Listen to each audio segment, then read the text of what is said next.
안녕하세요. 저는 50대 중반의 남자입니다. 살다 보면 아무리 노력해도 가질 수 없는 게 있잖아요.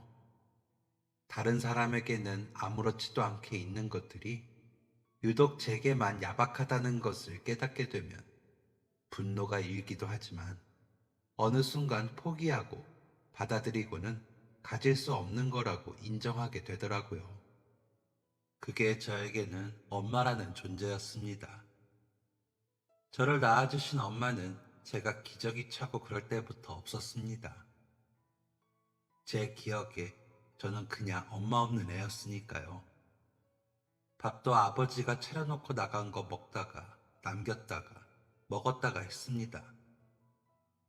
언제부터였는지도 기억이 안 날 정도로 그냥 그랬습니다. 그러다 보면 아버지가 돌아와 제가 먹다 남긴 음식들을 치우고 새로 사온 음식들로 상을 채워주고는 했습니다. 한 번은 그러다가 음식이 상했는지 탈이나 대굴대굴 방바닥을 구르다 정신을 잃은 적도 있었습니다. 그 후로 냉장고에서 음식을 꺼내 먹도록 하더군요. 차가운 음식을 먹는 게 싫었지만 방법이 없었습니다. 음식은 그렇게 먹고 노는 건 골목의 아이들과 놀았습니다. 해가 질 때까지 실컷 쏘다니며 놀다 보면 다른 아이들은 엄마가 불러 집으로 돌아가곤 하는데 저는 아무도 저를 부르지 않더군요. 같이 놀 친구가 없으니 저도 집으로 돌아가 제대로 씻지도 못하고 아무렇게나 구겨져 잠이 들거나 놀고 있으면 아버지가 돌아왔죠. 술 냄새를 풀풀 풍기면서요. 다정한 목소리로 안아주거나 웃는 법은 없었습니다. 저를 툭툭 치면서 일어나 이거 먹어라 라고 하거나 먹어라 했습니다. 그때가 하루 중 유일하게 따뜻하게 온기가 있는 음식을 먹을 수 있는 시간이었기에 저는 얼른 음식에 다가가 허겁지겁 먹었습니다. 어쩌다 한번 저를 데리고 동네 식당에 가 고기를 먹이기도 했는데 그날이 저는 제일 좋은 날이기도 했습니다. 식당 아주머니들이 아빠 따라왔어? 많이 먹어 라고 말해주어서 좋았습니다. 누구라도 제게 아는 척하고 웃어주는 게 좋았던 것 같습니다. 그러다 제 나이 또래 아이들이 엄마와 앉아 고기를 구워 먹는 모습을 보면 주눅이 들어 고개 숙이고 밥을 먹어야 했지만 그래도 외식하는 날이 기다려졌습니다. 아버지는 그런 제가 탐탁치 않았는지 팍팍 좀 먹어라 기껏 데려왔더니 라며 짜증 아닌 짜증을 내고는 했습니다. 그러면 또 저는 얼른 먹었습니다. 혹시나 저에게 다시는 고기를 사주지 않을까봐 걱정이 되었거든요. 학교에 들어가고 나서는 비 오는 날이 싫었습니다. 비가 오면 세상의 모든 엄마들이 학교 앞에 와 아이들을 기다리더라고요. 저는 그런 엄마가 없기에 다른 애들이 엄마와 우산을 다 쓰고 가버리면 그 앞에 혼자 남아 비가 그치길 기다렸습니다. 운이 좋은 어떤 날에는 비가 그쳐 갈 수 있었지만 비를 맞아야 했습니다. 가방을 머리에 이고 비를 맞고 뛰면서 울었습니다. 왜 나는 엄마가 없을까 하고 생각을 해봐도 알 수가 없었습니다. 제가 말을 안 듣고 공부도 열심히 안 해서 그런 건가 싶었지만 저보다 말도 안 듣고 공부도 못하는 친구는 그래도 엄마가 있더라고요. 그래서 그냥 나는 엄마가 없는 불쌍한 애구나 그렇게 받아들였습니다. 제가 저를 불쌍하다고 생각하고 나니 다른 사람이 저를 불쌍하다고 하는 게 싫더라고요. 그래서 일부러 더 씩씩한 척하고 다니기도 했습니다. 그러다 제가 초등학교 3학년이 얼마 남지 않았을 때 아버지는 한 여자를 데리고 왔습니다. 눈이 크고 인상을 쓴 여자였죠. 여자는 집 안으로 들어오더니 천천히 여기저기 보더군요. 그러더니 저를 내려다보면서 아유, 불쌍해라.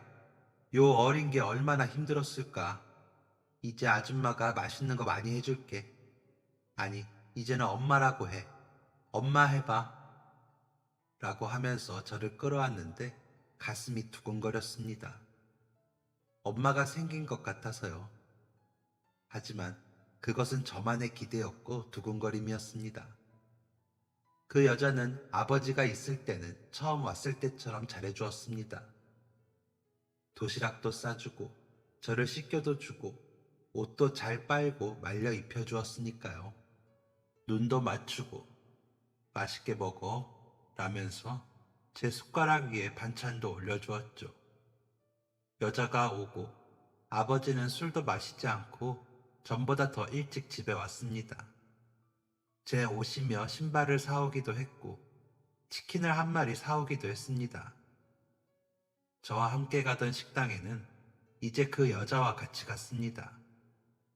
그 모습이 마치 다정한 가족처럼 보여 더 이상 기가 죽지도 않았습니다. 식당 아주머니들도 엄마랑 아빠랑 맛있는 거 먹으러 와서 좋겠다 하셨거든요. 그렇게 제게도 엄마가 생겼다고 생각했습니다. 그래서 그냥 좋았고요. 갑자기 내리는 비를 보면 조금 설레기도 했습니다. 엄마가 우산을 가지고 저를 데리러 오겠다는 기대가 저를 설레게 하더라고요. 수업을 마치고 쏴 하며 쏟아지는 비를 보면서도 괜히 웃음이 났습니다. 저를 데리러 올 엄마의 모습을 상상하는데 너무 좋더라고요.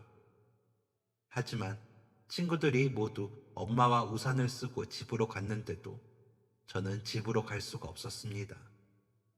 비는 계속 오는데 저를 데리러 올 엄마는 아무리 기다려도 나타나지 않더라고요. 괜히 엄마가 오기로 했는데 같이 전에도 했던 말을 해야 했죠. 혹시나 멀리서 보고 있나 싶어 목을 빼고 보기도 했습니다. 안 보이더라고요. 결국 모두가 떠난 학교를 저는 또다시 비를 맞으며 떠났습니다. 비를 홀딱 맞고 집에 도착해 보니 그 여자는 방 한가운데서 쿨쿨 잠을 자고 있더라고요. 온몸이 젖은 채로 집으로 돌아온 저를 보고도 비 오니? 옷 벗어놓고 거기 있는 돈으로 간식 사 먹어 라고 하고는 다시 쿨쿨 잠을 자곤 했습니다. 그런데 제 마음이 이상했습니다. 이상하게 서럽고 화가 나면서 속이 상하더라고요. 그래서 그 자리에 쪼그리고 앉아 훌쩍훌쩍 울다가 흑흑거리다가 으앙하고 울어버렸습니다. 그러자 그 소리에 놀라 잠에서 깬 여자는 저를 보더니 아유 깜짝이야. 왜 울어? 옷이나 갈아입으랬지. 우는 소리 나서 놀랐잖아. 하더니 제 쪽으로 베개를 던지더군요. 제 몸에 맞진 않았지만 그 상황 자체가 서러웠습니다. 그래서 더 크게 울고 있는데 문소리가 들리고 아버지가 들어오더군요. 그러자 여자는 아까와는 다른 얼굴과 목소리로 저를 대하기 시작했습니다. 오늘 학교에서 속상한 일 있었어? 그렇다고 물건 던지면 어떻게 해? 라며 수건을 가져와 제 머리며 얼굴이며 닦아주더니 옷을 갈아입혀 주더군요. 아버지는 그런 저와 여자를 보더니 배고파 부침개라도 먹을까? 하면서 방으로 가 옷을 갈아입더라고요. 저에게는 더 이상 관심이 없어 보였습니다. 여자는 아버지에게 후다닥 다가가 헤헤거리며 웃었습니다. 저와 단둘이 있을 때는 볼 수 없었던 두 사람의 그 얼굴을 보며 알 수 없는 기분이 들기도 하고 마음이 아팠습니다. 외롭다고 생각했죠. 그 여자는 제 엄마의 역할을 제대로 하고 싶어 하는 것 같지 않았습니다. 아버지도 그 여자가 저에게 밥은 잘 주나, 옷은 잘 입히나, 이런 거에만 관심이 있었지. 저와 여자가 어떻게 지내는지에 대해선 관심이 없더라고요. 그런 아버지를 보며 저는 깨달았습니다. 제게는 엄마가 생길 수 없다고요. 아버지와 여자는 제법 사이가 좋아 보였습니다. 서로 마주보며 웃고 있었거든요. 눈을 맞추고 서로의 얼굴을 보면서 웃는 모습이 보기 좋았습니다. 비록 저에게는 그렇게 해주지 않았지만 그 둘은 그렇게 웃으니 집이 좀 따뜻해지는 것 같아 보기에 좋더라고요. 저는 외로웠지만 말이죠. 그 외로움이 차라리 평화로움이었다는 걸 그때는 몰랐거든요. 제가 중학교에 들어가자 여자는 점점 저를 향해 날카롭게 말하기 시작했습니다. 그러다 어떤 날은 아버지가 저를 불러 "너 그런 식으로 할 거야?" 라며 앞뒤 설명도 없이 화를 내면 뭐라고 대답을 할지 고민이었죠.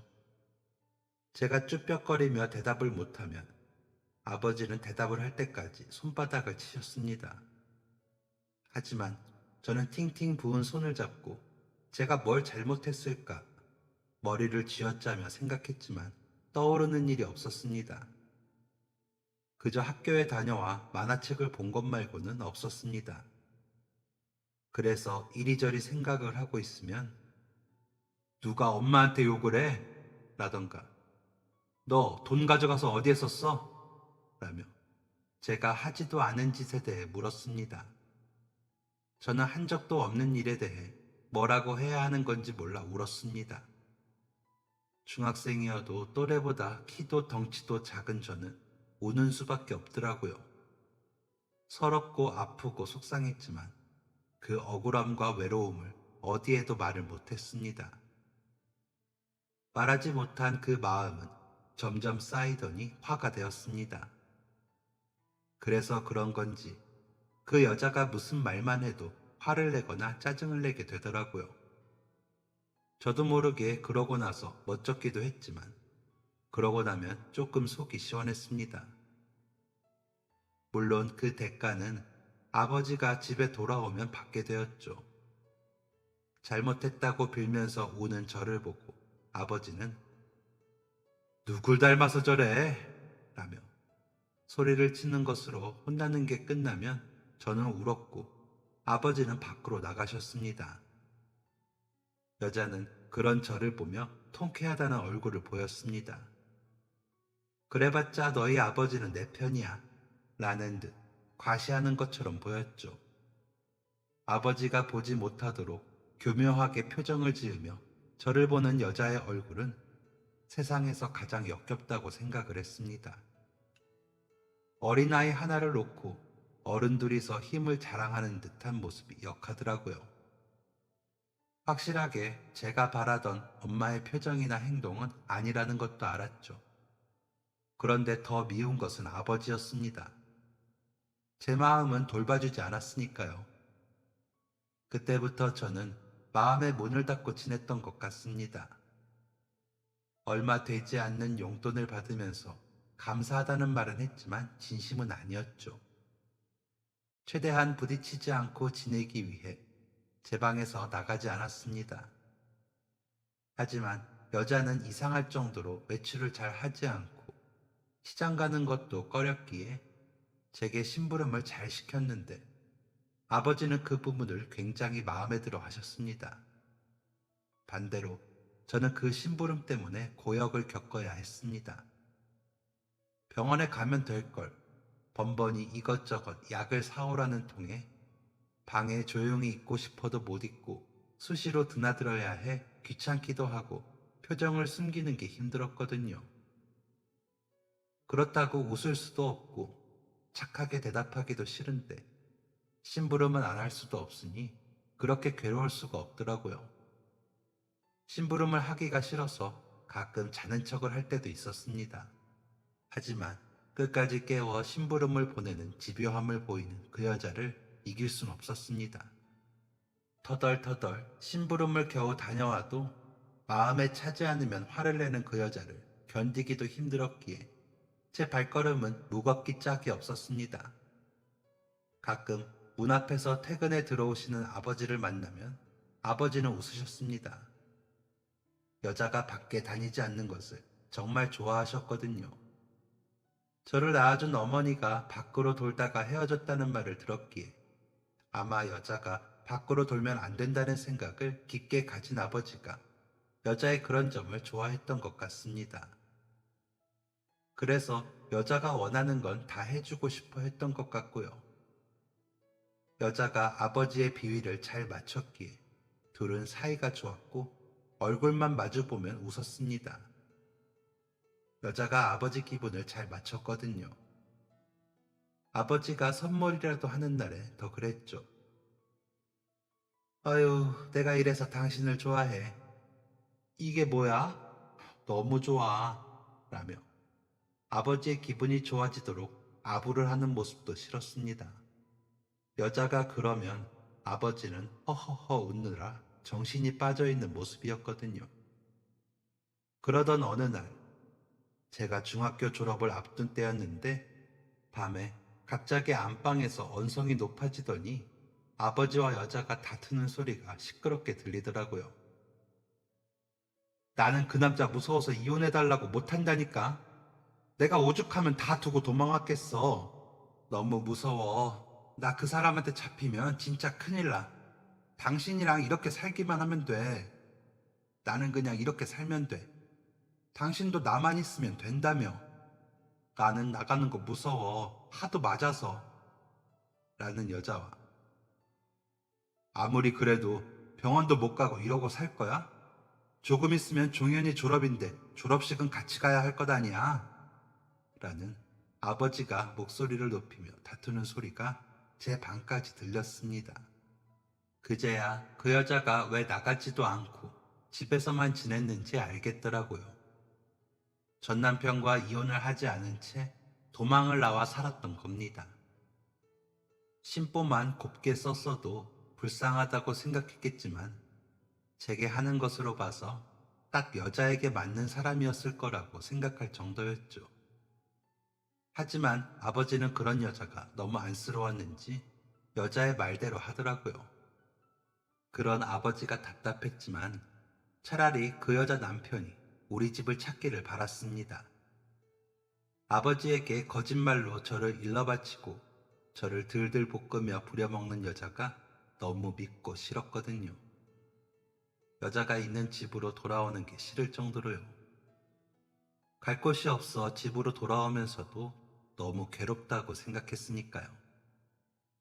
그나마 중학교 2학년 이후로 갑작스럽게 키도 크고 제 덩치가 커지면서 그나마 여자의 손찌검을 피할 수 있어 어릴 적보다는 맞아서 아픈 것이 나아지긴 했지만 여전히 아버지는 무서웠습니다.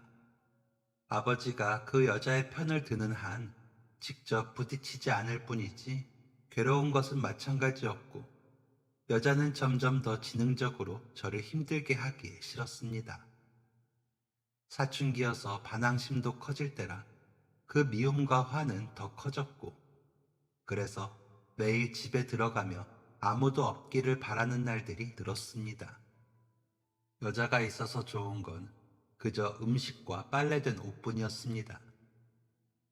제 방 청소는 제가 하겠다고 해서 제가 하고 있었거든요. 아버지에게 잘 보이고 싶은 여자는 청소, 빨래, 음식에 정성을 기울였는데 꼭 공치사를 하듯이 제가 감사하다고 할 때까지 말을 걸었습니다. 그러다 제 태도가 마음에 안 들면 아버지가 들어오는 시간에 눈물을 뚝뚝 흘리면서 내가 계모라고 무시하는 거지 라고 하고요. 그러면 아버지는 저에게 소리를 치면서 화를 냈습니다. 어디 은혜도 모르고 고맙다 소리를 안 해? 라면서 억지로 감사 인사를 하게 했죠. 저는 그닥 고맙지도 않은데 억지로 고맙다 인사를 해야 했습니다. 빨래 개키는 거, 청소기 돌리는 거 다 제가 했는데 생색은 여자가 내니 감사 인사를 하지 않은 것이었는데 아버지는 여자 말만 들었으니까요. 여자의 심부름은 매일 3-4번이 넘었고 집안일도 제가 거의 도왔는데 아버지는 여자를 칭찬하며 대단하다 했습니다. 장도 제가 봐오고 파 까고 마늘 까고 빻는 일도 제가 하고 음식을 조리도 여자가 시키는 대로 제가 거의 다 했는데 말이죠. 여자는 간을 맞추고 접시에 담는 것만 하는데 그럴 때 아버지가 오셨죠. 국 하나를 먹더라도 인사치레를 해야 하는 분위기도 싫은데 제가 거의 다 한 음식과 빨래, 청소를 여자한테 고마워해야 하는 것도 이상했습니다.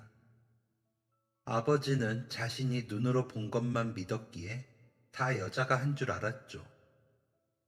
저는 좀 억울하고 서러웠지만 말을 할 수도 없었습니다. 어쨌거나 아버지는 여자 편이라는 생각이 제게 박혀 있었으니까요. 너무 불편하고 이상한 것 투성이인 집이 점점 싫어지는 건 당연했습니다. 그런데도 아버지와 여자는 우리 천생연분이야 라며 좋아했죠. 여자를 만나기 전 술만 마시던 아버지보다는 나았기에 다행이긴 했지만 저는 여자가 오기 전이나 온 후나 여전히 힘들었습니다. 시장에서 봉지를 주렁주렁 달고 집으로 걷다 보면 내가 왜 이러고 있나 싶었고 이럴 거면 차라리 혼자 사는 게 나은 거 아닌가 하는 생각도 하고요. 그런 마음으로 집에서 지내다 보니 저는 점점 더 말이 없어지고 불만이 표정으로 드러났던 것 같습니다. 고등학교에 들어가면서 그게 심해졌죠. 아버지는 잘 안 풀리던 일이 그 여자가 오고 마음이 놓이니 잘 풀린다며. 너 지금 이만큼 먹고 사는 거 다 어머니 덕이니까 감사한 줄 알아. 라고 집안 살림 잘해주는 여자를 잘 만나 집이 잘 된 거라며 좋아했습니다. 아버지의 그런 말을 듣는 여자는 몸을 베베 꼬며 콧소리를 냈죠.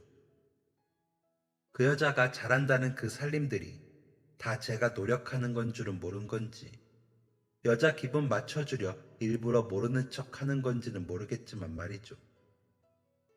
아버지가 그러니 여자는 더 기고만장했습니다. 목소리가 더 커졌죠. 여자의 목소리가 커질수록 저는 점점 더 말수가 줄어들었습니다. 어차피 말해도 소용이 없을 거라고 생각을 했죠. 그렇다고 제가 공부를 잘 하지도 못했기에 제가 무슨 말을 한들 아버지는 제 말을 믿지도 않을 거라고 생각했습니다. 저를 혼낼 때마다 너가 공부를 잘하기를 하냐, 부모한테 잘하기를 하냐? 도대체 부족한 게 뭐야? 내가 그만큼 벌어다 너 용돈 따박따박 주지. 너희 어머니가 음식 제때 해주지. 뭐가 문제이길래 너 할 일도 못하고 그따위야? 공부라도 잘하면 말을 안 해. 라면서 제가 말할 틈을 안 줬거든요. 그런 아버지 곁에서 여자는 아유 말도 마요. 방에 탁 틀어박혀서 심부름이라도 시키면 눈을 부라리고 내가 서러울 때가 한두 번이 아니에요. 어차피 하지도 않는 공부를 시킨다고 하겠어요? 그냥 그거는 포기를 해요. 엄한 데 투자하지 말고 라며 아버지를 위하는 척하며 저를 깎아내렸습니다. 아버지는 그런 여자의 말에 맞장구를 치며 저를 흘겨보았고요. 그때 느껴지는 그 모멸감에 상하는 자존심은 회복이 힘들었습니다. 그러다 보니 친구들 앞에서도 기가 죽어 말도 잘 못했죠. 여자 심부름하느라 공부할 시간도 없었는데 그건 쏙 빼고 이야기하는 여자도 밉고 그것도 모르면서 성적 타박을 하는 아버지가 더 미웠습니다. 세상에 혼자라는 생각에 사무치도록 외로웠는데 어디에도 의지할 곳이 없었습니다. 조부모가 계신 것도 아니었고 다른 친척이 가까이 지내는 것도 아니었으니까요. 그래도 세상 천지에 혈육이라고는 아버지와 저뿐이니 버텨보려고 했습니다. 고등학교 졸업할 때까지 버텨보고 도저히 안 되겠으면 일자리 찾아 집을 떠나 다시는 안 보고 살면 그만이라는 생각도 하기는 했죠. 아버지가 돈을 잘 버는 만큼 여자는 요구 조건이 점점 더 많아졌습니다. 보석이며 비싼 화장품, 옷 같은 사치품들을 좋아하더라고요. 외출도 못하는 여자가 옷도 동네 옷가게에 카달로그를 부탁해 배달해 입었으니까요. 비싼 옷을 많이 사니 옷가게에서 먼저 연락이 오기도 하는 것 같더라고요. 보석은 아버지에게 졸라 사다 달라고 하거나 화장품은 방문하시는 분들에게 사고요. 제게 청소를 시켜놓고 하나씩 꺼내 걸쳐보면서 콧노래를 부르는 모습이 마치 신데렐라의 새 엄마 같아 보여 악당처럼 보이기도 했습니다. 아버지는 재산이 늘수록 술을 마시고 온 날이면 자기 일을 물려받으라고 했는데 정확히 무슨 일을 하는지 재산이 얼마 있는지는 저는 알 수 없었습니다. 그냥 막연하게 어차피 공부 안 할 거면 졸업하자마자 아버지 일이나 도와 라고만 하면서 그 여자 눈치를 봤거든요. 그 여자는 아버지가 그러는 걸 싫어했습니다. 뭐야, 그래도 자식이라 이거야? 기껏 해봐야 소용없다는 게 이런 거야? 라며 아버지와 저를 흘겨보곤 했거든요. 말로는 아무것도 필요 없다 하면서요. 기껏 어린애 키워주고 힘들게 뒷바라지하면 뭘 할 거야? 빈 껍데기야. 라며 밤이 늦도록 아버지를 들볶으며 잠을 못 자게 해 싸우는 소리도 들렸습니다. 그런데도 아버지는 그 여자의 말이라면 거의 다 들어주었습니다. 저를 혼자 두고 일을 나갈 때 얼마나 괴로웠는지 말하면서 여자가 있어 안심이 된다며 좋아하더라고요. 정작 저는 여자 때문에 힘든 줄도 모르고 말이죠. 아버지가 안 계신 집에 여자와 단둘이 있는 일은 아무 일이 없어도 숨이 막혀서 화장실도 참다가 가는 것도 모르는 아버지가 원망스러웠습니다. 다 큰 고등학생 남자아이가 여자 하나 무서워할 거라고 생각도 못하는 것 같았죠. 오히려 저 때문에 그 여자가 힘들고 겁먹진 않을까 제 기를 죽이신 거죠. 제가 함부로 대들거나 그러면 그 여자가 떠날 수도 있으니까요. 하지만 제게는 그 정도 배짱이 없었습니다. 워낙 소심하기도 했고 겁이 많았거든요. 그나마 마음이 맞는 친구 몇몇 댁에도 집안 사정 이야기도 못하고 혼자서만 소가리를 하면서 그렇게 지냈습니다. 참는 수밖에 없다고 생각했습니다. 어쩌면 그때까지는 그래도 아버지인데 같이 지내야 된다는 게 마음속에 자리 잡고 있었고 비빌 언덕이 아버지라고 생각하기도 했던 것 같습니다. 하지만 그 여자는 저와는 다른 생각을 했던 것 같습니다. 청소를 시키기에 거실에 청소기를 돌리고 안방으로 들어가 청소를 하는데 쫓아 들어오더니 여기가 안방이야, 알아? 이러더군요. 무슨 생뚱맞은 소리인가 싶어 그냥 무시하고 하던 청소나 하려고 하는데 갑자기 제 손에서 청소기를 빼서 정리를 하더군요. 그래서 안방 밖으로 나가 제 방으로 가려는데 제 등을 세게 내리치는 겁니다. 아야, 뭐 하시는 거예요? 왜 갑자기 때리세요? 라고 놀라서 물으니 대답은 하지 않고 저를 마구잡이로 내리치면서 깍 소리를 지르는 겁니다. 너무 크게 소리를 지르는 여자의 목소리에 놀라고 여기저기 맞은 곳이 아파 여자의 손목을 잡고 왜 이러시냐고요? 왜 때려요? 라며 막았습니다. 그러자 더 크게 소리를 지르더니 장롱에 있는 옷과 보석들을 다 쏟아내더군요. 저는 어안이 벙벙하여 여자가 하는 짓을 보고 있었는데 또다시 저에게 달려들더니 소리를 막 지르는 겁니다. 저는 하지 마세요. 왜 이러세요? 라며 막고 있는데 아버지가 들어오더군요. 그러자 여자는 여보, 나 살려줘 라면서 아버지 뒤로 가 숨더라고요. 저는 이게 무슨 상황인가 몰라 어안이 벙벙한 채로 보고 있는데 여자가 막 울면서 내가 그랬지? 종현이 제가 아무래도 수상하다고 내가 청소하는 사이에 세상에 방을 이렇게 해놓고 왜 그러냐고 했더니 나를 힘으로 누르고 여기 손목 좀 봐. 세상에 내가 막으려고 하니까 나를 이라고 하더라고요. 너무 기가 막히고 어이가 없어서. 아니, 제가 청소하려고 들어왔는데 갑자기 때리면서 소리 질렀잖아요. 물건도 다 쏟은 게 누군데? 라며 소리를 쳤습니다. 그 순간 눈앞이 번쩍하더군요. 아버지가 제 뺨에 손을 댄 거죠. 아니, 그러면 너희 어머니가 혼자서 이 난리를 친다는 말이야? 너가 언제부터 안방을 청소했다고 여길 들어와? 아무것도 안 가지고 무슨 청소를 해? 너희 어머니가 방을 이렇게 할 이유가 있어? 어차피 다 자기 물건인데? 너 얼마 전부터 도둑질했다며. 용돈도 충분히 주는데 뭘 더 뒤져서 가져가려고 그랬어? 왜? 너도 너희 엄마처럼 도망이라도 가게? 라며 씩씩대더라고요. 여자는 아버지 뒤에 숨어 울면서 내가 계모라고 저러는 거지. 그래, 내가 갈게. 오갈 데 없는 사람 여태 숨겨주고 그랬으면 됐어. 내 팔자에 당신같이 좋은 사람 만나 행복했지. 내가 죄인이지. 겨우 도망쳐서 이제 좀 사람처럼 사나 했는데 더 이상은 힘든가 봐. 이 꼴까지 보고 내가 종현이랑 어떻게 한 집에 살아. 내가 나가야지. 라면서 알 수 없는 말들을 하더라고요. 그런 여자를 아버지가 끌어안으며 이 사람아, 가기는 어딜 가.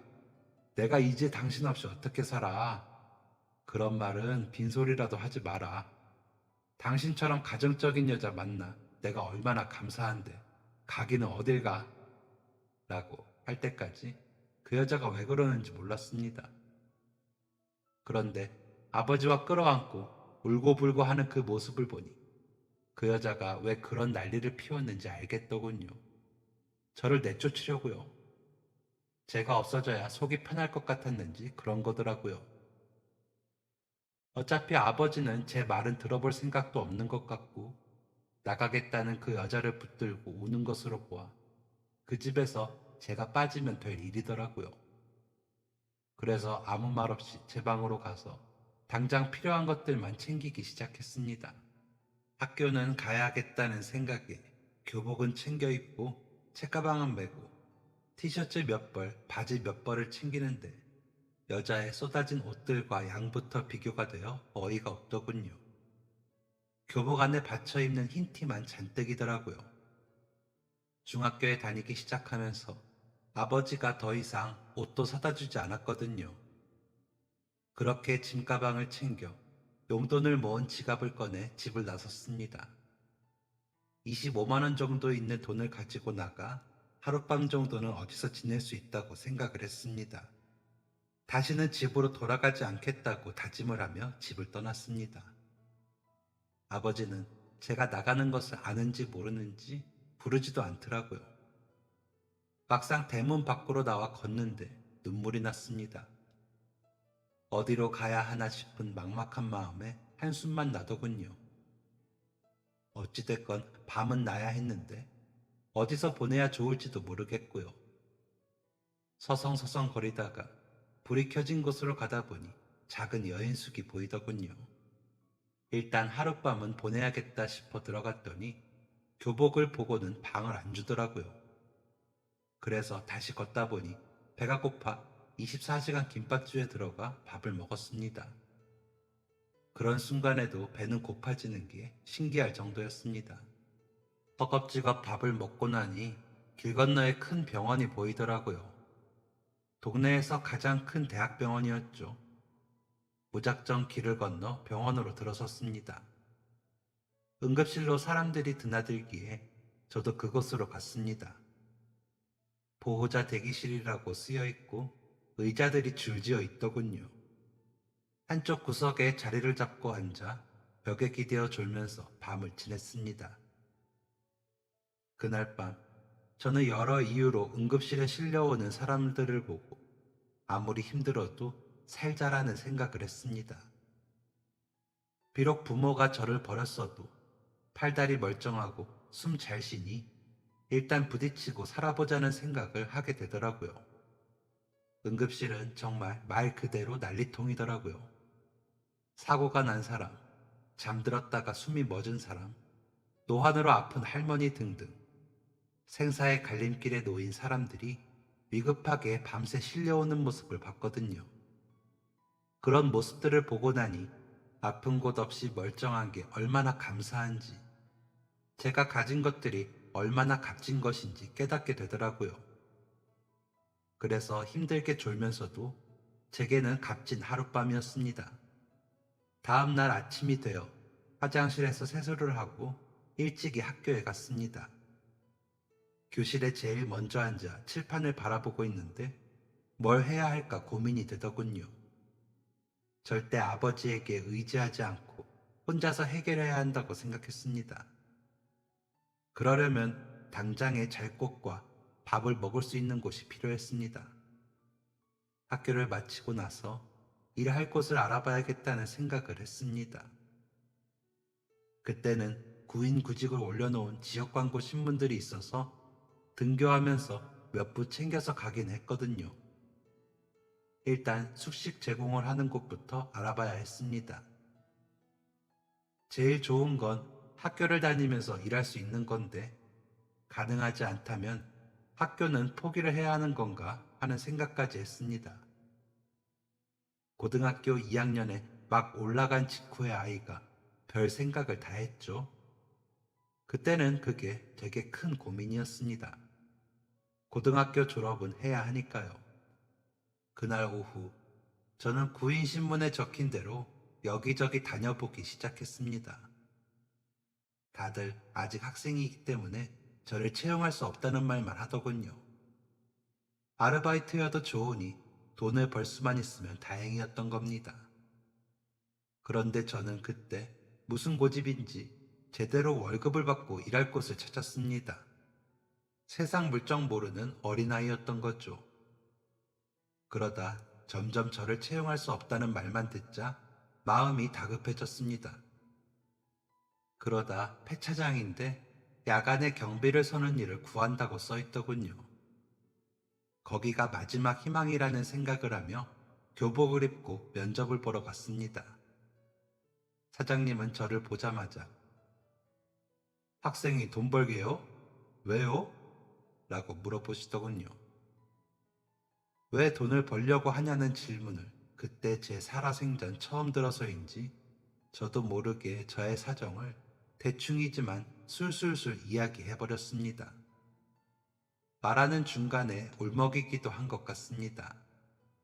당장에 잘 것도 없다고 했고요.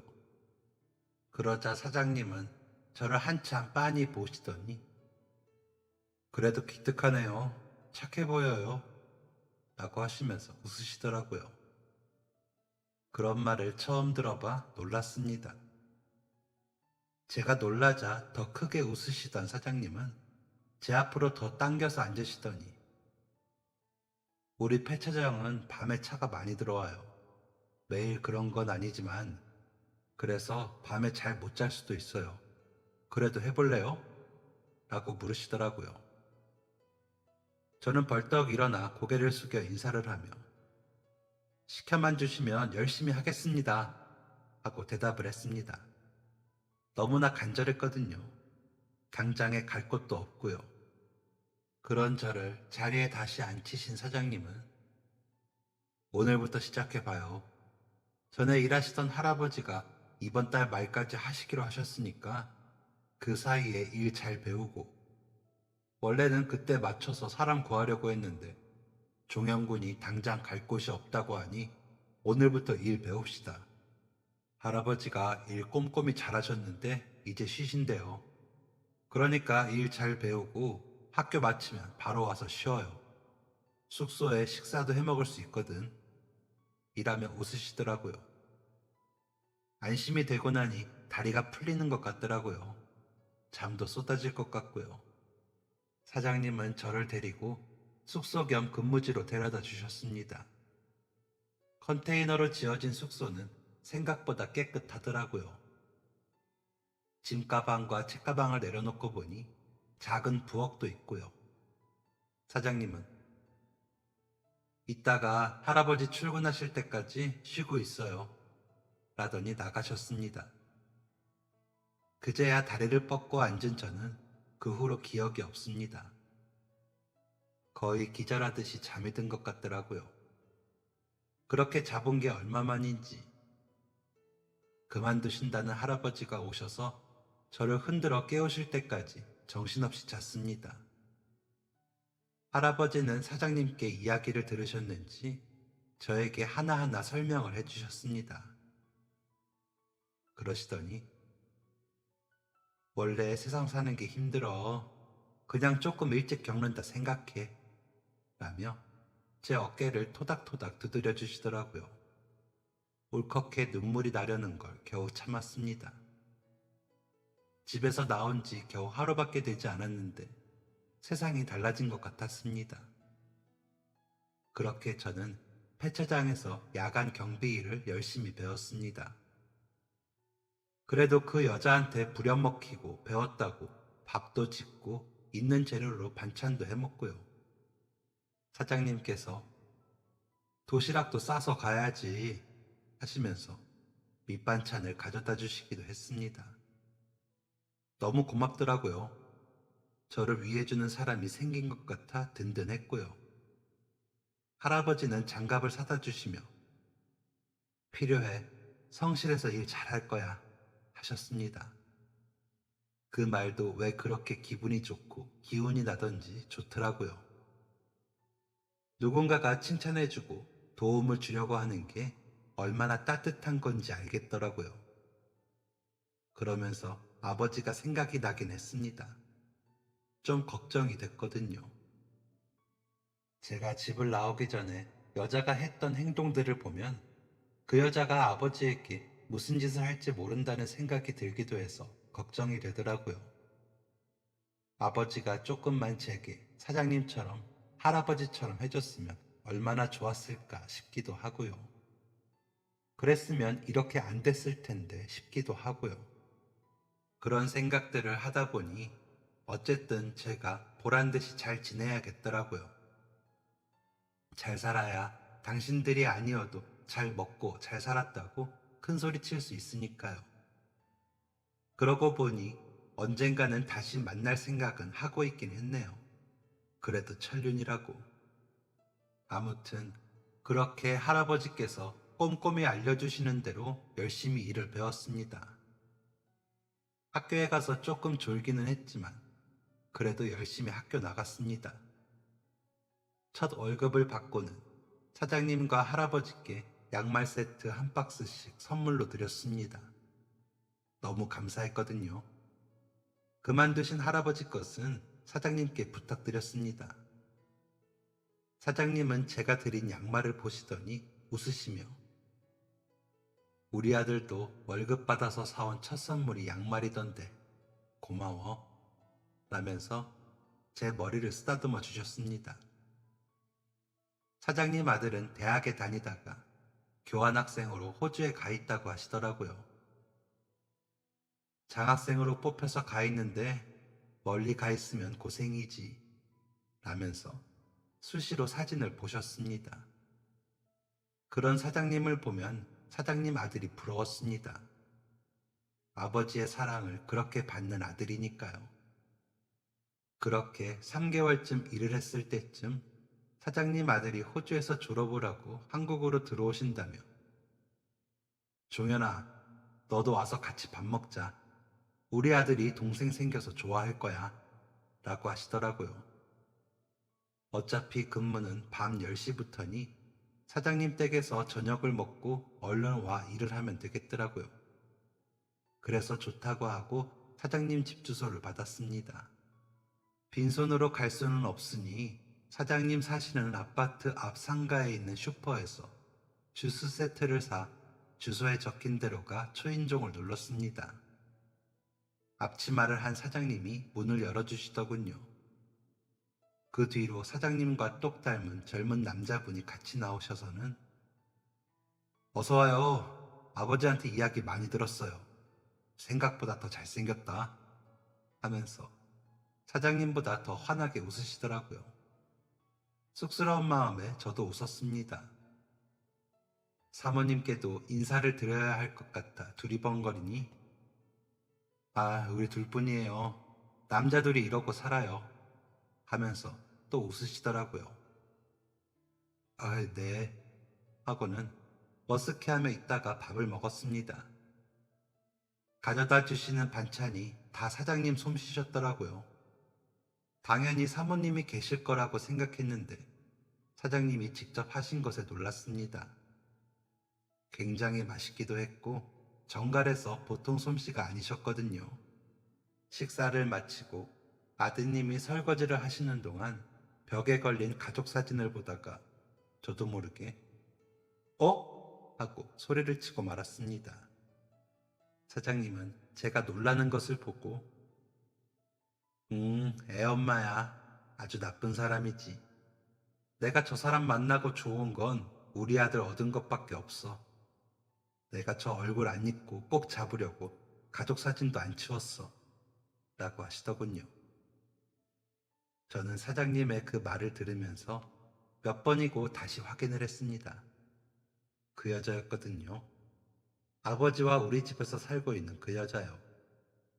너무 놀라 말도 못하고 있는데 사장님은 제가 놀라는 게 이상하셨는지 왜 어디서 봤어? 봤으면 말 좀 해줘. 저 여자 잡아야 하거든. 저 여자가 우리 아버지 어머니 돈까지 다 사기쳐서 가지고 도망을 갔어. 내 돈만 해서 갔으면 내가 찾지도 않을 텐데 어디 가서 살겠지 싶어서 나 몰래 우리 부모님한테 내 사업 망해간다고 거짓말해서 담보대출 받게 하고는 도망을 쳤어.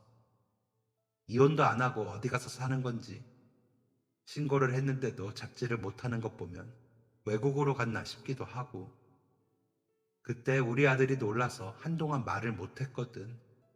나는 나대로 다시 사업해 돈 메꾸느라 힘들었고 아이 참 내가 별소리를 다 하네. 종현이가 편해서 그래 라며 씁쓸하게 웃으시더라고요. 그런 사장님께 사장님 저 여자 저희 집에 있어요. 저 구박하고 아버지랑 이간질해서 내쫓은 여자가 저 여자예요. 라고 떨리는 마음을 다잡고 겨우 말했습니다. 그 말을 들은 사장님도 놀라시더니 저를 다시 보시고 설거지를 하시던 아드님은 놀라 컵을 떨어뜨리셨습니다. 사장님은 얼른 달려가 깨진 컵부터 치우셨고 아드님은 소파에 앉아 한동안 멍하게 있으시더니 종현씨 미안해요. 집이 어디예요? 라고 물으시더라고요.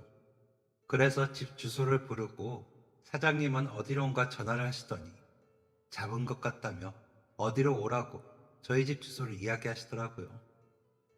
저는 이게 무슨 일인가 싶어 정신이 없는데 사장님과 아드님은 나갈 채비를 하시더니 이런 건 종현이가 보는 게 안 좋은 것 같아. 일단 폐차장으로 가 있어. 다 정리하면 데리러 갈게. 라면서 저를 폐차장으로 데려다 주셨습니다. 저도 해야 할 일이 있으니 그렇게 하는 것이 좋겠다 싶었는데 궁금하더라고요.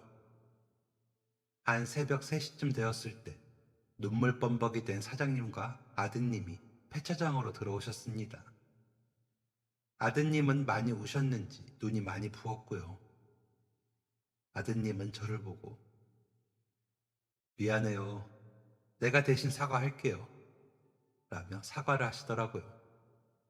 사장님은 종현이가 고생 많았겠더라.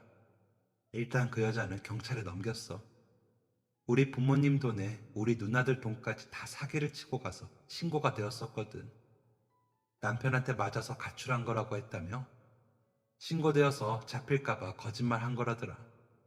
참나 아버님이 많이 놀라셨던데 가서 위로해드려 라고 하시는데 선뜻 가지 못하겠더라고요. 아버지가 저를 반길지 모르는 일이기도 했고요. 제가 나가지를 못하고 머뭇거리자 사장님께서 제 손을 꽉 잡으시더니 아버지가 집으로 보내달라 하시더라. 너무 미안하다고도 하셨고 진심이실 거야. 그 여자 말만 믿고 많이 혼냈다고 하시면서 우셨어. 처음엔 안 믿으시다가 우리 아들이 하는 얘기 듣더니 믿으시더라. 경찰서 같이 가서 확인하고 그제야 다 아셨고 얼른 가봐. 내가 데려다 줄게. 라고 하시는데 그제야 발이 떨어지더라고요. 집으로 가는 길이 낯설었습니다. 사장님이 집 안까지 저를 데리고 들어가셔 주셔서 겨우 집에 들어섰습니다. 고작 몇 달이었는데 집이 너무 낯설고 어색하더라고요. 아버지는 저를 보시고는 다가오지도 못하고 그 자리에 서서 우셨습니다. 그러더니 미안하다 종현아, 미안해. 내가 너무 바보 같았어. 나는 그저 너에게 제대로 된 가정을 만들어주고 싶었는데 너무 어리석었어. 라며 사과를 하시는 겁니다. 그 사과에 저는 아무 말도 못하고 울었습니다. 그날 날이 새고 점심때가 되도록 아버지와 저는 이야기를 나누었습니다. 저를 낳아준 엄마는 제가 2살이 조금 넘을 때쯤 아이 키우는 게 너무 힘들다며 이혼을 하자고 하고는 훌쩍 떠나버렸답니다. 나중에 알고 보니 아버지를 만나기 전에 알고 지내던 남자와 새로 결혼을 했고요. 어린 저는 키워야겠는데 친척도 없고 부모님도 일찍 돌아가신 아버지가 혼자서 아이를 키우기가 너무 힘드셨답니다. 처음엔 저를 데리고 다니셨대요. 제가 5살 되었을 때부터 놓고 다니셨답니다. 기저귀도 떼고 혼자 상해 있는 밥도 먹고 하기에요. 아버지는 오락실을 하셨는데 공기가 너무 안 좋고 소음이 크다 보니 제게 안 좋을 것 같았답니다. 아이가 뭘 보고 배울지 걱정도 되고요. 그래서 주인집 할머니께 부탁을 하고 아버지가 2시간에 한 번씩 와서 보셨대요. 몰래 보지 않으면 따라간다고 할까봐 몰래 보고 가셨다고 하더라고요. 그러다 제가 상한 음식을 먹고 탈이 나자 아버지는 새엄마라도 만들어주고 아이를 돌보게 해야겠다 싶으셨대요. 그때 그 여자가 눈에 든 거죠. 아버지 오락실에 청소를 하러 온 여자였대요. 그런데 바깥에도 잘 안 나가고 가게 안에서만 지내는 게 좋더래요. 아들 하나 있다고 하기에 그것도 좋았대요. 저를 잘 키워줄 거라 믿었다고요. 그래서 같이 지내자 하고 지내기 시작했는데 여자가 어디서 들은 정보라며 오락실을 대형 도박장처럼 만들자고 하더래요. 그래서 그대로 했는데 아버지가 벌던 돈보다 훨씬 잘 벌게 된 거죠. 그러다 보니 여자의 말을 더 믿게 되었고 따르게 되었다고 하시더라고요. 그런데 알고 보니 도박에 빠져 바람을 피우고 남편과 시댁돈을 사기쳤고 아이까지 버린 그런 여자였다면서 저에게 너무 미안하다 하시더라고요. 사장님 돈과 사기친 돈은 다 날리고 없다고 하더래요. 종현아, 아빠가 나쁜 거다. 너희 사장님이 다행히 간통으로는 고소 안 해주신다더라. 널 봐서 용서해 주신다고 하더라고. 내가 어리석었어. 그런 여자인 줄도 모르고 너가 그렇게 나가고 갑자기 집이랑 통장이랑 다 자기 명의로 해달라고. 그래야 자기도 마음이 놓인다고 하기에 해줄 뻔했는데 네 덕분에 라며 우시는 아버지를 보니 마음이 복잡해졌습니다. 아버지에게 큰일이 생기기 전에 막아서 다행이긴 했지만 13년의 시간 동안 그 여자와 한편이던 아버지를 용서하기는 힘들었습니다. 그래도 저를 잘 키워보고 싶었다는 그 말은 믿고 싶었습니다. 그래서 아버지, 저는 일단 지금처럼 지내보고 싶어요. 대신 아버지와 왕래는 할게요. 일요일은 쉬니까 집에 와서 있을게요. 그리고 아버지는 지금 하시는 불법적인 일은 접으세요. 다른 일 찾아보시는 게 좋을 것 같아요. 그렇게 하나씩 우리 다시 해봐요. 라고 하고는 저는 제 방으로 가 눈을 붙이고 저녁이 되어 출근을 했습니다. 사장님께 저 지내던 대로 지내기로 했어요. 아버지와 저도 시간이 필요했어요. 그래서 사장님이 괜찮으시다면 계속 일해도 될까요? 하고 여쭈어봤습니다. 사장님은 종현이가 우리 보는 거 괜찮고 그럴 수 있으면 나야 고맙지. 우리 아들도 종현이 동생으로 생각하고 싶다고 하더라. 우리는 피해자들이니까 같이 잘 이겨내보면 좋을 것 같아. 라며 웃으시더라고요. 그 여자는 긴 재판 끝에 4년을 선고받아 감옥에 갔고 그 후의 소식은 모릅니다. 형, 사장님 아들에게 한번 연락이 왔는데 매몰차게 끊었다고 하더라고요. 저는 그 후로 폐차장 일을 열심히 배워 고등학교 졸업 후에는 정식 직원이 되어 일을 했습니다. 형은 번듯한 대기업에 들어갔고요. 그렇게 사장님 곁에서 오래 일을 하다가 10년 전쯤 제가 인수를 했습니다. 아버지가 좀 도와주셨고요. 아버지와는 그 후에 조금씩 왕래를 하다가 제가 군대에 다녀오고 같이 살았습니다.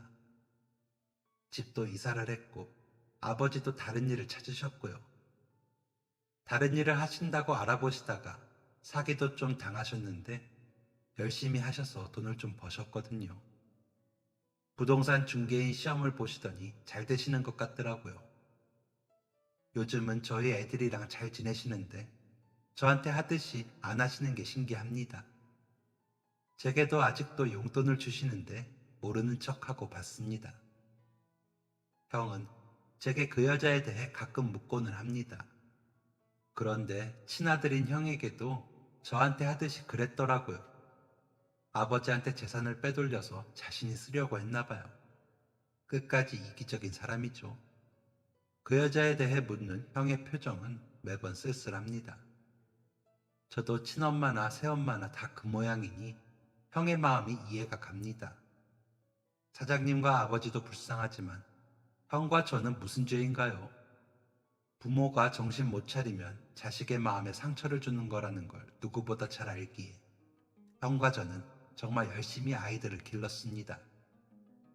다행히 형수와 제 아내가 좋은 사람이라 아이들도 잘 자라주었고요. 저와 아버님은 사장님과 형에게 많이 배우며 삽니다. 그래도 형은 사장님 사랑을 받아 그런지 배울 게 많더라고요. 자식은 부모님 뒷모습을 보고 자란다고 하죠.